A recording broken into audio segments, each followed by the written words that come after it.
All right, good afternoon, everybody. Welcome to Effective Resume Thursdays. We're glad you're with us. We will go ahead and get started here. Just as a reminder for those of you on Zoom, there's a participant box at the very bottom.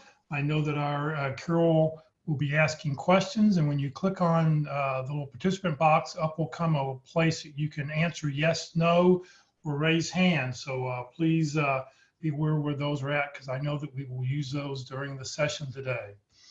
For those on, once again, for those on Zoom, there is an option at the very top so you can view the screen a couple different ways. There's a speaker view and a gallery view, and you can, when you click on where the yellow arrow is, it'll flip back and forth. You can see in the lower right-hand side is the gallery view, in the lower left-hand corner is a picture of what the speaker view looks like. Please note this event is being recorded and is currently live on Facebook. The recording will be on Facebook and YouTube for others to view in the future. By participating in this event, and if you post a comment in the chat box or have your microphone or camera on, you give consent for your comments, name, and picture to appear. At the very, very bottom, there's a chat screen for those of you who are on Zoom. For those on Facebook, you can just enter your comments in the comment box and we'll be sure to ask them. Be sure that your messages go to everybody so we can all see your questions when you have them. We will review a couple resumes, 2 or 3 resumes today. So you can submit your resume right now if you'd like, using the chat box by clicking on the little file button and attach your resume. You may want to delete any heading information, your phone number or personal name. You can change yourself to Superman or whatever you want to be at the very top. But just remember, your information will be published on Facebook and YouTube. So please, if you'd like to submit those, great. We'll review your resume towards the second half of the presentation. My name is Jeff Morris. I'm the founder and creator of CareerDFW.org. I did that back in 2008 to help the unemployed in the DFW area. In 2012, after a visit to the White House, I created CareerUSA.org because there was nothing else like it in the country. Nobody else was doing something like that. So that's why I started it. I facilitate and lead the North Dallas Plano Career Focus Group. I've done that since 2007, and I'm also a member of the practice interview team that meets, and I've been doing that since 2016. Our speaker today is Carol Burkell. She's a certified professional coach specializing in job search strategies, resume optimization, and interviewing skills. So Carol, I'll let you take it away.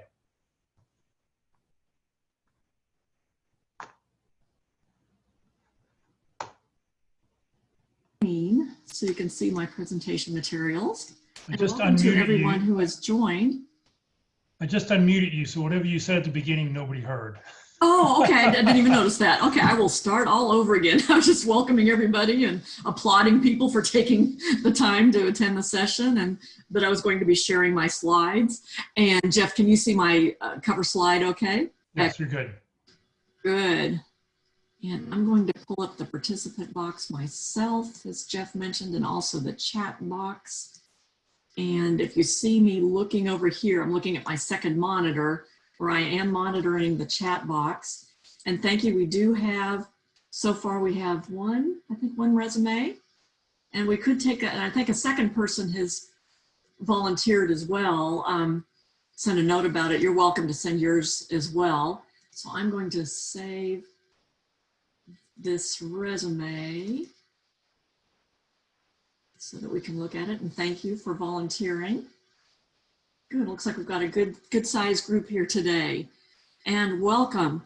And to get started, we'll do a little test here. If you could click on the participant box and give me a green check mark if you can hear my voice and see my screen.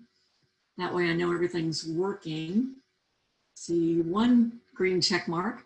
If everyone, a couple of them, everybody can go out and click on the participant box. And the way to get to that is to hover over the lower part of your screen and Zoom, and the menu will kind of pop up and you have the option to click on the participant box and the chat box. And then once you're in the participant box, click on the green check mark to let me know that you can hear my voice. have a couple people that haven't checked yet. Okay. And then also I'd like you to go ahead and click on the chat function as well, because this is our mechanism for communicating with each other. You're welcome to ask questions. And as I mentioned, I'll be monitoring the chat box on my other screen over here. And there'll be times like right now, I'll be asking you a question to fill out in the chat box. So I'd like for everyone to go into chat and type in a number for how many hours you think you've spent working on your resume in the past few weeks or months. And it doesn't have to be exact, just 1 hour, 10 hours, 50 hours, or lost track. How many hours have you spent working on your resume? Yeah, I've seen people have invested quite a bit of time. 5, 6, 2 to 3, 5, 8, up to 8 hours. Some people have lost track, at least 5 hours. Okay. Good, good. People have really spent some time working on their resume. Now, the one thing to think about, how many hours have you spent practicing doing an interview to prepare for an interview? And go into chat and type in how many hours you've spent practicing interviewing skills. And I'm seeing some numbers like 0, 1, 2, 1. And I would highly recommend for effective interviewing, that's the way you're going to get a job, is by practicing. And what I recommend is if you do need to practice your interview skills, reach out to the Dallas Pit Crew, and you can send an email to dallaspitcrew@gmail.com and send your resume and a target job description, and we can set you up with a time to do a practice interview. Somebody said 30 to 1 hours. I think they mean 30 minutes. Or somebody spent, yeah, okay, good, good. So if you're spending time updating your resume, you should also be spending time preparing for interviews as well. So thank you for playing along with me for that. And then by way of background, many of you, I see some familiar names out there, so many of you know me, and I have over 30 years of experience working for a major IT firm where I worked in a variety of roles: system engineer, marketing, HR, and I was a hiring manager in all those positions. And then I retired, and the company was EDS that was acquired by HP, and I retired in 2012, and then I got a job as a recruiter. And it was fun. And the reason I did that is I really wanted to learn how the recruiting business works. So I worked in both an agency environment and also corporate environment. And I learned lots of tips and tricks that I'm now sharing with people now that I'm totally retired and working as a independent career coach. I'm sharing everything I've learned.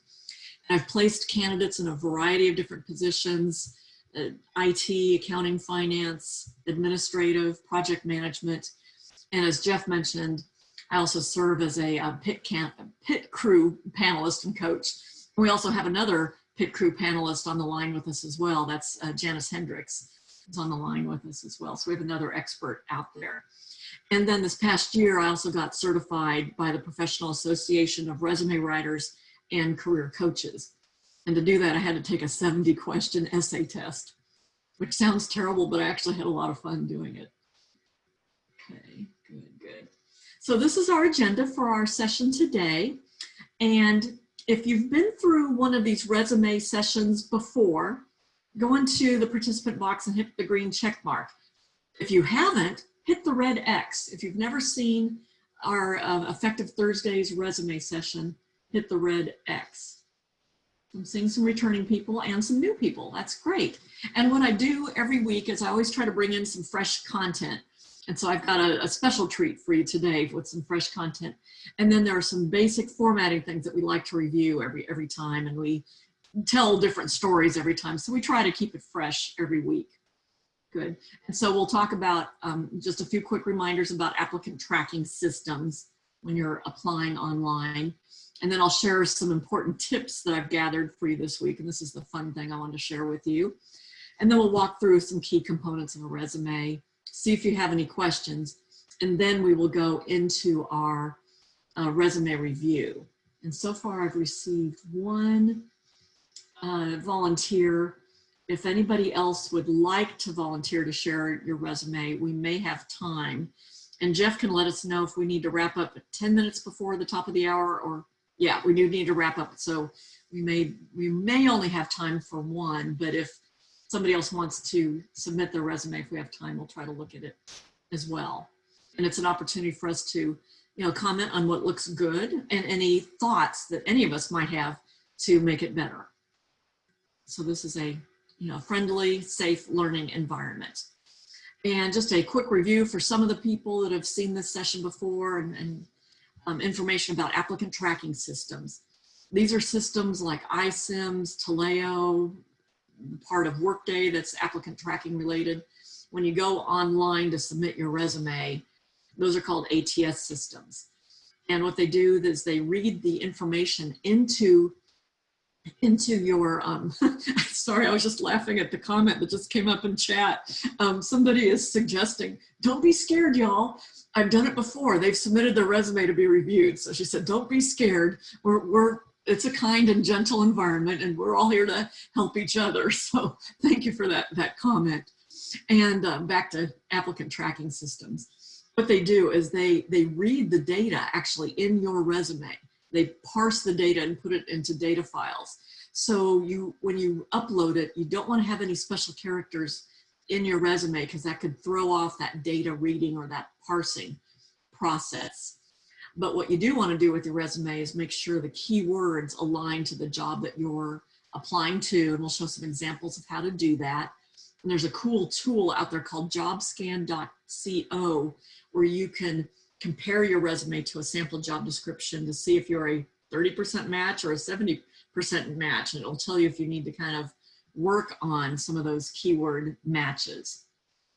And then also applicant tracking systems allow you to upload a resume as an attachment.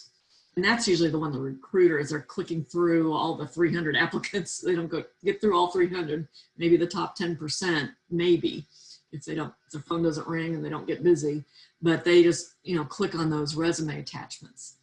Also, there's often the option, and sometimes it's a requirement, to submit a cover letter. And I say that's good, just don't spend a lot of time on the cover letters. And let's see if I have a format. And Jeff, you can go ahead at some point, you can submit, I have a template for a cover letter format. You can put it in the chat for people to download. So I have a little template for that. And then I wanted to share with you some important tips from an expert. This week I reached out to Gail Houston, who's well known in the Dallas area as being an expert on recruiting and reviewing resumes and providing tips and training. She is an executive recruiter for herself, and then also she is one of the co-leaders of the Career Transition Workshop, which is continuing in a virtual environment. And these were the top tips that she shared for me. And I am going to minimize the video so I can see the whole screen. Good. So the first tip is to add your customized LinkedIn URL. LinkedIn kind of defaults to a URL, an address, so you can get to it with a whole bunch of numbers in it. And you can modify that to make it simpler. And so you can go to your profile page and click on the edit profile and URL little hot area. It's up in the top right part of your screen, and you can customize your LinkedIn URL to take out those extra numbers to make it easier, and then put that at the top of your resume. So her first point was to add a customized LinkedIn URL. And then also she recommends adding a professional email. And when we say professional, it should state your name, like carol.brickell@yahoo.com or brickell.carol@yahoo.com, not something like Carol the cat lady at yahoo.com. Make it professional. And then also the closest large city or state. People may not know some of the names of all the suburbs, so the closest large city. Okay, I've heard not to include middle initials. I'm reading the chat question. Heard not to include middle initials in the LinkedIn profile URL, but what if your name by itself is not available? Then it sounds like maybe you should include it. Yeah. Or maybe add a TX at the end of your name, or, add CPA if you're a CPA, or if you have an MBA, put MBA at the end of your name. Okay, great. And Jeff, if there's a way you can boost your volume a little bit and let me know if I need to boost mine. I have mine up to 100, but that's great. Thank you for that, Jeff. Okay. And then also at the top of your resume, make sure you have a focus statement, is the word she used, or basically the title at the top of the resume. And we'll show a format on how to do that. And I've reviewed, as I've coached people, I've seen quite a few resumes where at the top of the resume, it's not clear what kind of person this is. Is it a system engineer? Is it a sales executive? Is it an HR executive? So make it very clear who you are in relation to the job that you're applying to. And hopefully if you're an HR manager or HR director, and you're applying for an HR director job, put that right at the top of your resume. And then Gail recommends creating an accomplishment-based resume, not just tactical responsibilities. You don't want those bullet points to read just like a job description. I'm responsible for this, did this, organized this. Make it accomplishment or results-based. And we'll show an example of how to do that, and kind of a fun game you can play with yourself to make that happen. And then also she said, be careful with formatting. You don't want it to be so crowded that a recruiter can't easily read it. So you don't want a lot of, like sometimes I'll see resumes with 2 different columns of data, and that makes it hard to find the information. Just make it really clean and simple with a lot of white space, so it's easy to read. And Jeff has loaded the sample resume template into the chat box along with the sample what we call T cover letter, which is in the T format, where when you're writing a cover letter, you can list how you meet the requirements, the top maybe 5 requirements they have, and how you meet those requirements. So those are loaded in the chat box. Okay. And then also Gail recommends 2 pages for a resume. And that seems to be the sweet spot with most corporate jobs. Now, in some situations, if people have a lot of publications or credentials, sometimes that can go onto a 3rd page. Highly technical resumes can go onto a 3rd page. Government often goes on to multiple pages, and higher education often does as well. So it depends on the industry, it depends on the role, but for most corporate level jobs, 2 pages seems to be the sweet spot. If anybody has any questions along the way, you're welcome to jump in and type a question in chat. And here's some more additional tips that I want to share with you. And this is from the organization where I got my certification. Again, make sure it's easy to read. Your resume is easy to read. And this is very important. Free from any errors, spelling, punctuation, grammatical errors. Last week, we had another recruiter co-presenting with me, and he and I both said 95% of the resumes we see have an error in them somewhere, either verb tense, incorrect verb tenses, or something. So be sure to eliminate those, because sometimes hiring managers will disqualify a resume because of that. Have somebody else proof it for you, somebody you trust, look at it. Also spell out acronyms in most cases. Some cases like SAP, you don't have to spell that out. And you want to focus on the skills related to the target job, and include qualitative and quantitative accomplishments, not just a list of responsibilities. And then for the ATS version of your resume, no special graphics, pictures, underlines, or boxes. Those little pure bullet points, the default bullet points are fine, but any like tables or boxes could throw off the parsing process, or the data manipulation process. So your goal for your resume is to make it easy for the ATS and easy for the recruiters and hiring managers to determine that you're a good match for the job. That's the ultimate goal, so that you can ultimately get called for an interview. So you want to make sure your formatting is clean, there's enough white space, not too much text. You want to make your skills pop out. And length, we've talked about, 2 pages seems to be the sweet spot, but there are exceptions based on different industries, such as government and higher education and highly technical jobs. And then I often get the question, especially from experienced people, how many years of experience should I show on my resume? And several of you have probably heard me go through this spiel before, but I'll do it again as a review, and then for people that are new on the call today. And basically, regarding how many years to show, you have 3 options. And it really is, it's kind of up to you. It's a personal choice. One option is to show everything, you know, all of your experience from the beginning. And that's what I did when I applied for a job at the age of 60. I showed everything from 1980 on, but I was networking with people that knew my background. And so I showed the whole thing, and I fit it on 2 pages. So that's one option, show everything. The other option is chop it off with the most recent 10 to 15 years. However, as a recruiter, when I've gotten resumes like that, and I've gotten into an interview with somebody and I ask them a question, and they tell me about a story about a company they work at, and I look at the resume and I don't see the custom company listed. That's happened to me a lot. I will say, well, okay, I don't see that company on your resume. And then they'll say, oh, that was a long time ago. I didn't list it. I didn't include all that old stuff on my resume. But that just kind of caused confusion because it made me feel like I wasn't seeing the full picture of their career. And so the third option is to go into more detail of your recent jobs in the last 10 to 15 years, and then have a new heading that says prior relevant experience, and list those company names and your titles. And you don't have to put the dates next to them. Just list the company names and your titles. And that way you're presenting the full picture and your full progression.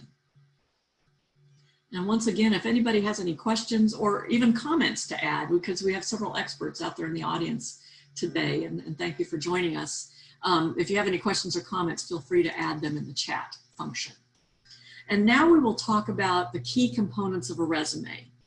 And these are many of the common components, and there could be other components of a resume. You might add a section if you've published a lot, publications, or if you have a lot of certifications. You may have additional sections in your resume, but these are some of the key ones. And the template that I'm sharing today is a template I've used for years as I have been a recruiter and have helped people and have coached people on resume formats. And this is the one that Jeff has loaded in the chat box that you can download.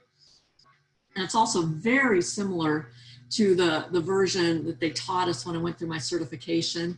And it's also very similar to the versions that they teach in the career transition workshops. So we're all kind of on the same page regarding this resume format. Now, some people might say, well, this is kind of old-fashioned looking, but it's very easy to read. And it's what hiring managers are used to looking for and what they like to see, to be able to quickly scan to see if somebody's a good match for the job.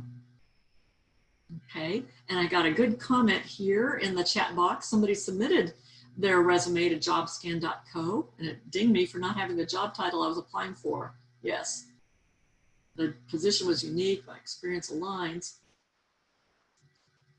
How much does it matter in terms of getting by the ATS?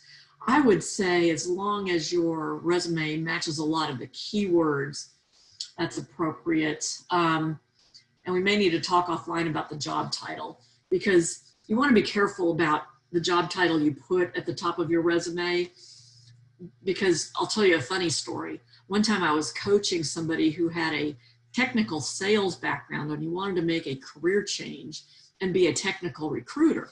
So on the top of his resume, he wrote technical recruiter, but he had no technical recruiting experience. It was all sales. He was making a transition. So he put the job title at the top of the resume, but it wasn't exactly accurate. It really didn't describe him accurately.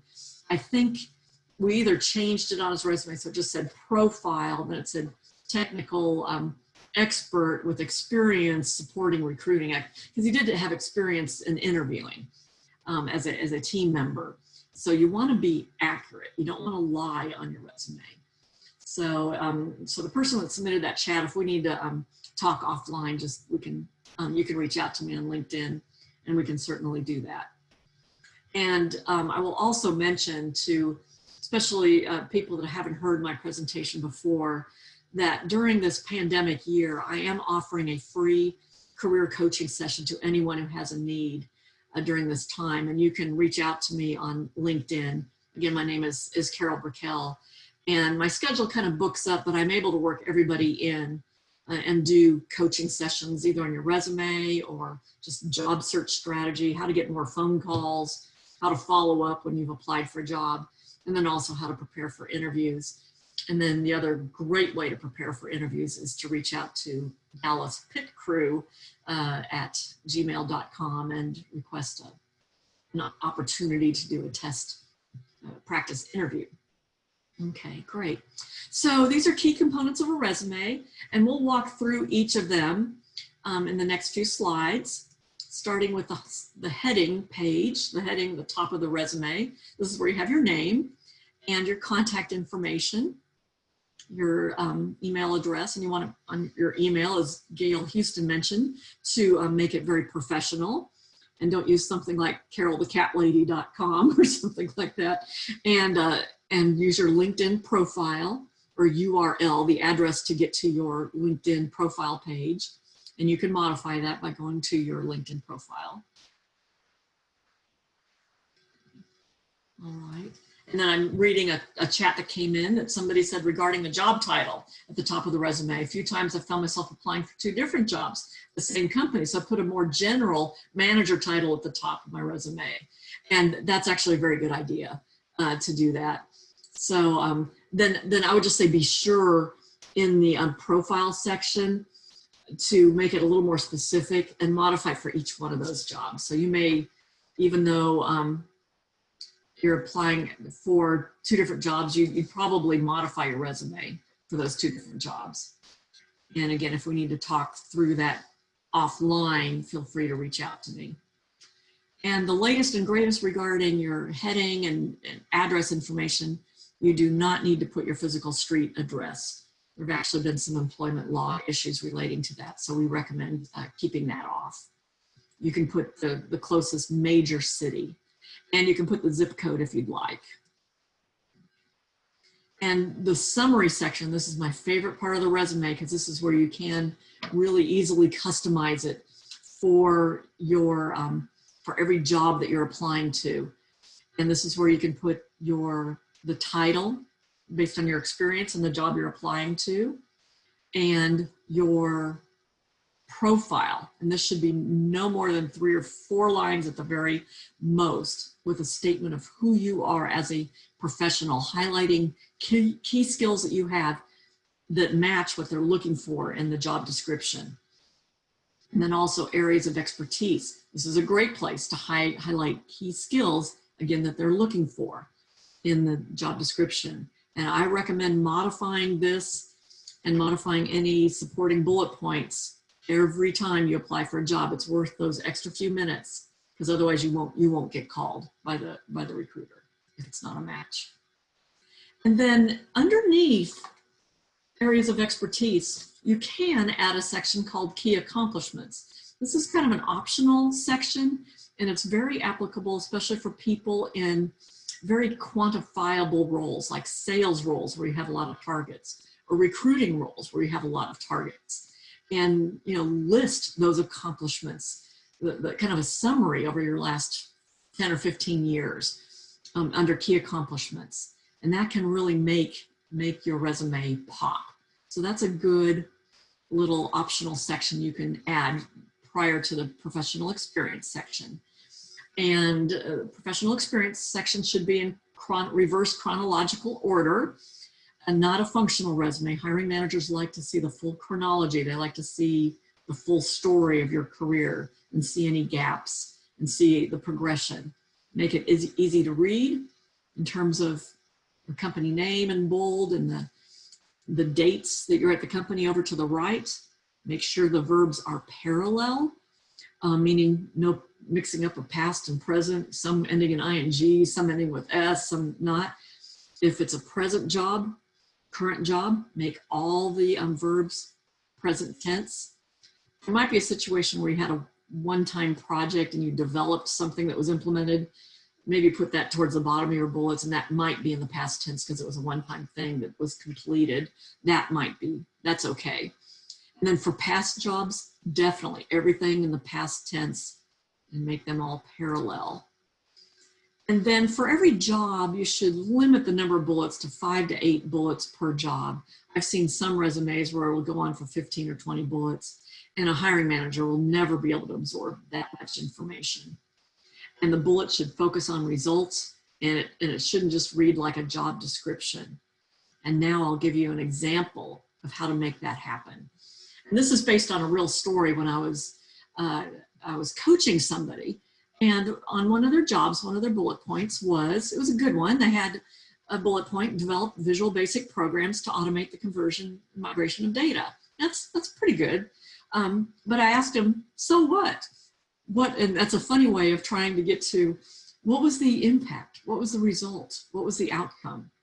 And when I asked, so what? He goes, well, actually, this reduced the data migration time, eliminated errors, and increased our stakeholder and client confidence.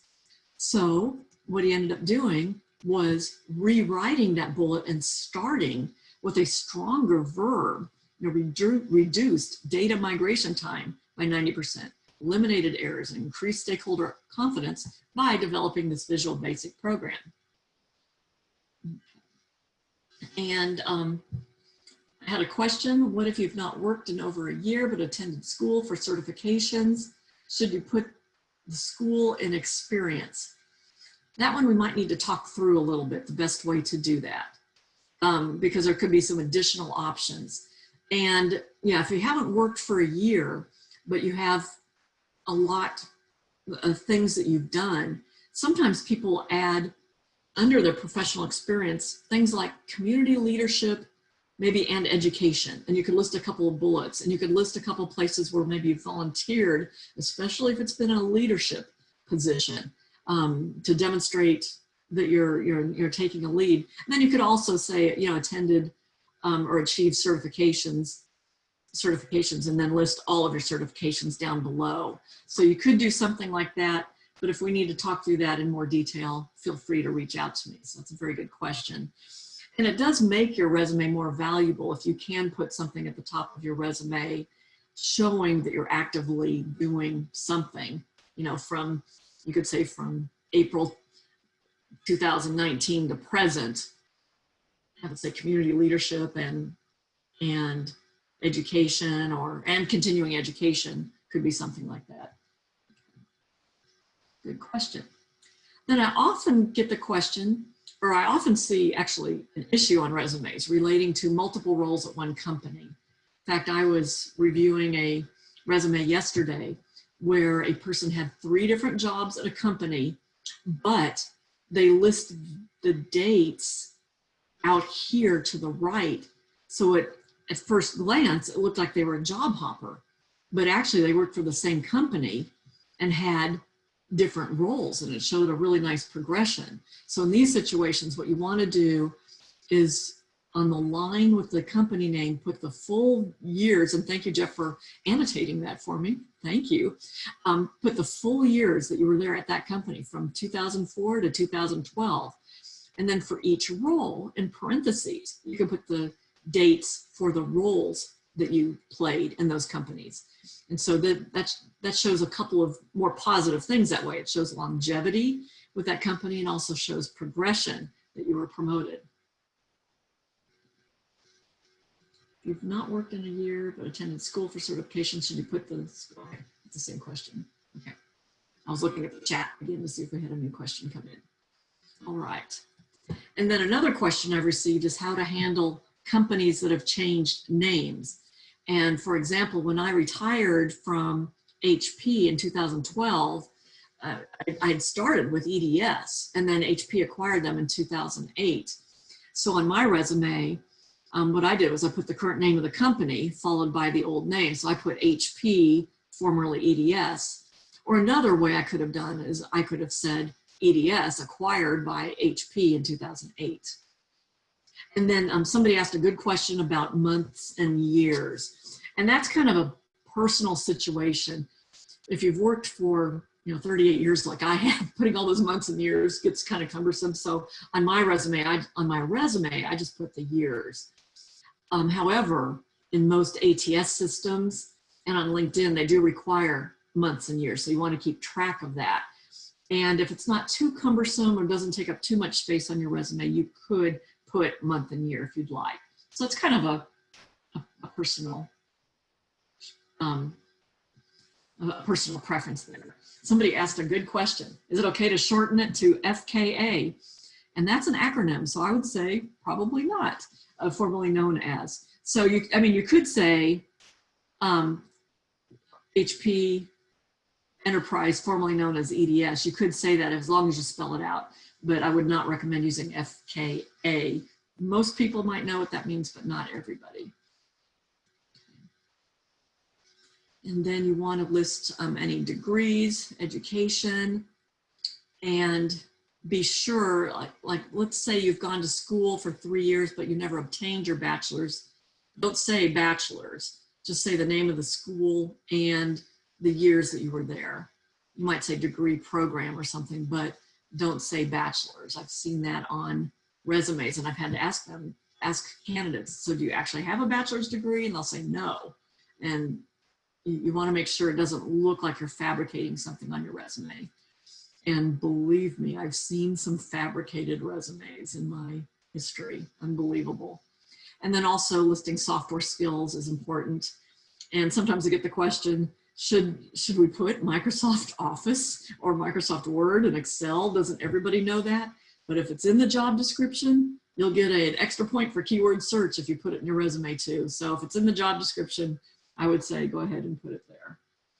And if anybody has any questions or comments, feel free to chime in and chat. And this is one of my favorite slides here because what I'm talking about here is a very important task that you need to do every time you apply for a job. I want you to really study the job description of what you're applying for and look for keywords. Like this is a job description for a business analyst. And one of the key words are they want people that can document business requirements. So be sure, if you have that experience, to highlight that in your, in your resume. And then, let's see, process flow charts was another keyword. Make sure, go through the job description in detail and highlight what they're looking for, especially under the requirements or here's what you need to bring to the job section. Highlight these things. Like they're looking for somebody with agile methodologies. If you have that, or if you've attended a recent online training course, maybe watch the YouTube class, put that there and be able to speak to it. And then like they were looking for Visual Studio. If you have that experience, put it there. And if you're finding that multiple roles are requiring Visual Studio, take a class through LinkedIn Learning, or there are lots of great training programs or training videos on YouTube. So do this study for just a few minutes and it will add much more value to your resume and make it much more likely for a recruiter or hiring manager to pick up the phone and call you for an interview, because that's your ultimate goal.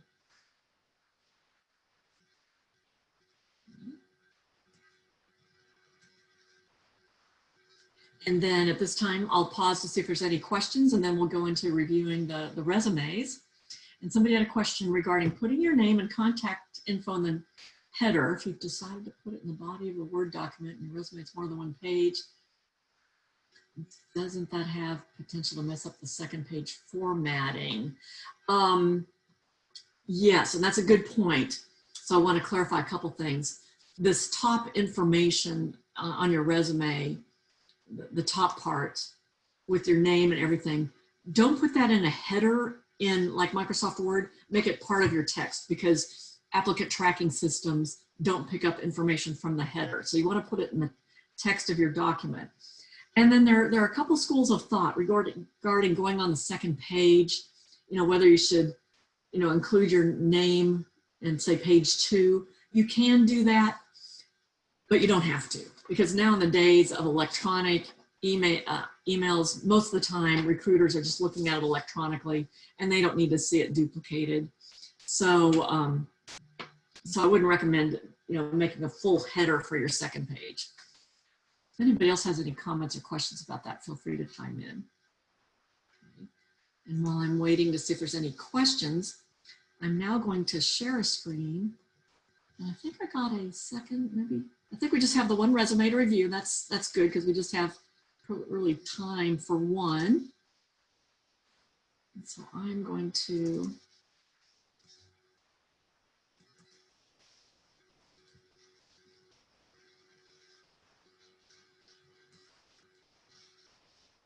attempt to share screen. Okay.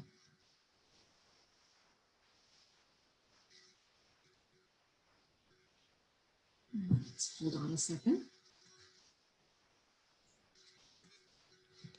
Carol, this is Janice, and I was just going to say for the headers, I agree. You don't need to put that information in the header. And the only place where I've seen really where your name and those pages matter is I was recently helping someone who is in the academia field. And because they do actually print everything. So if you know your industry, you know that you're being recruited by an industry where they're still using print, then you'll want to include that information. If you know that your industry is utilizing mostly electronic information, then save yourself the line to put in some more critical information than just your name and the page. Great, thank you for that. Thank you, Janice, for jumping in. Yeah, Janice is an expert who helps us with the PIT crew, and so I appreciate that very much. So thank you for sharing your resume again, Dolores. I appreciate that, and you've done some good work on it. So what I'm going to do right now is I'm going to scroll through the resume so everybody can kind of look at it, and then what I'd like you to do as participants is if you have any compliments, or things that you see that you like on the resume in terms of formatting, go ahead and type those into chat. And then if you see anything that you would recommend that could make it even more effective, type that in chat as well. So I'm just going to kind of scroll down. There's a summary of qualifications, relevant areas of expertise, Clifton's strengths, technology proficiencies. And I'm going to take off this little thing. So all these formatting characters aren't showing. Okay, there we go. Now we have professional experience, very clearly spelled out there. Okay. Good. I'm scrolling through. Galleria, ice skating. Wow, ice skating coach. That's a skill I do not have. So I'll ask you if you can be my coach. Okay, and then education, excellent. Okay, good. So I've scrolled through here. If you have any comments about things that you notice that you like in the resume, and thank you for the option to coach me. Actually, you don't, it would be very dangerous for both of us, but thank you for that, coaching on ice skating.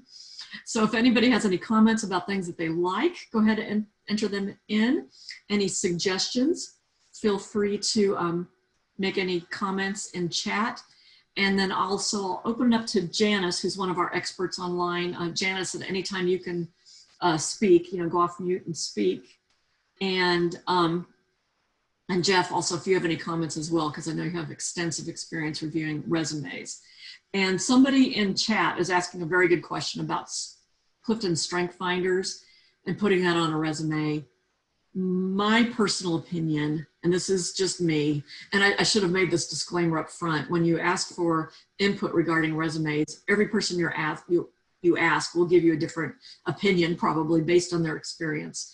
And based on my experience working with hiring managers, I would not recommend putting the Clifton Strength Finders. It's a wonderful tool to find your strengths, but to put it on a resume, unless the job description says something relating to Clifton Strength Finders, the hiring manager is really going to be looking for your technical skills and the professional skills that are important for them. So I would not recommend that. Jeff or Janice, do you have any other perspectives on that regarding? I think Charles Schwab may ask you for that information, if I'm not mistaken. Say that again, I'm sorry, I couldn't quite hear. Charles Schwab may ask you for that information. So I think if you have a company that's asking for that information, it's nice to have. But most often people want, as a recruiter, as a hiring manager, I'd rather see your strengths portrayed in the accomplishments in your bullet point, and show me how you utilize those skills as opposed to just telling me that that is your strength. Okay, great. Thank you for that, Janice. Yeah. And I think I would add them, if you're going to put them on there, I think I would add them to the end of the, like maybe down by education, put it down there at the end, just so it's there.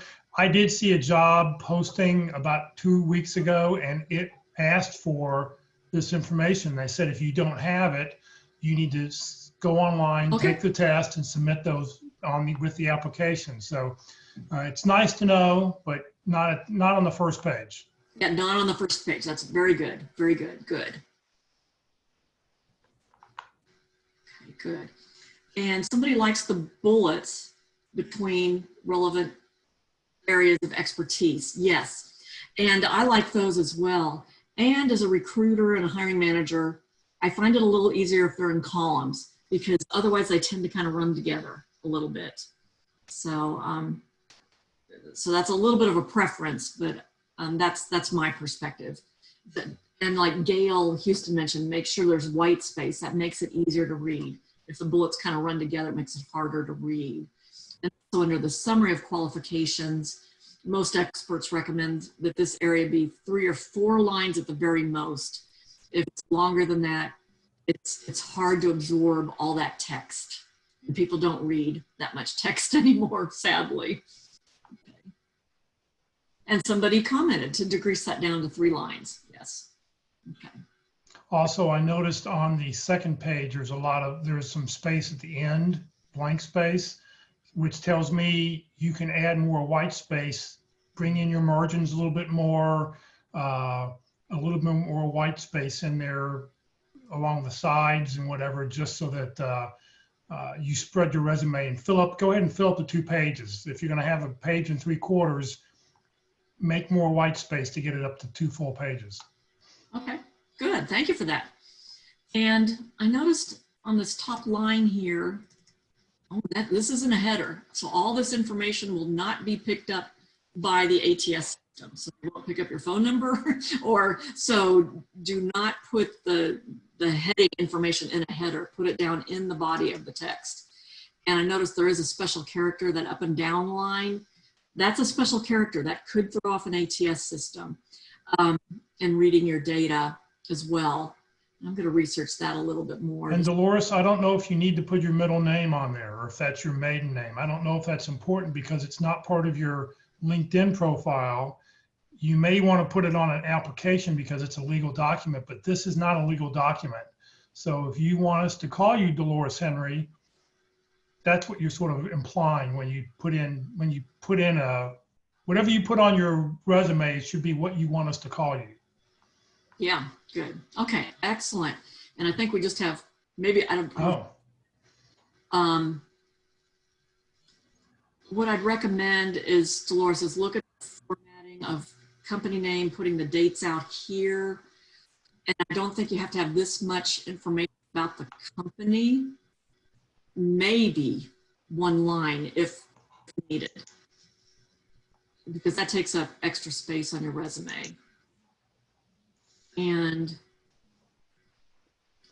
I would say for the bullets too, try to condense them down to, 2, maybe max 3 lines, but 4 yeah, I'd say 1 line, max 2. Yes. It's a lot for someone to try and read. Yes. And these dates for the jobs in between, this shows a wonderful progression there at SMU, but you don't want those dates out to be right justified. You want to show that you worked from SMU from 2005 through 2018, and that needs to appear up there where it says Dallas, Texas. So it should say Southern Methodist University, Dallas, Texas. And then over here, right justified, that's where you have 2005 to or August 2018, show the full progression.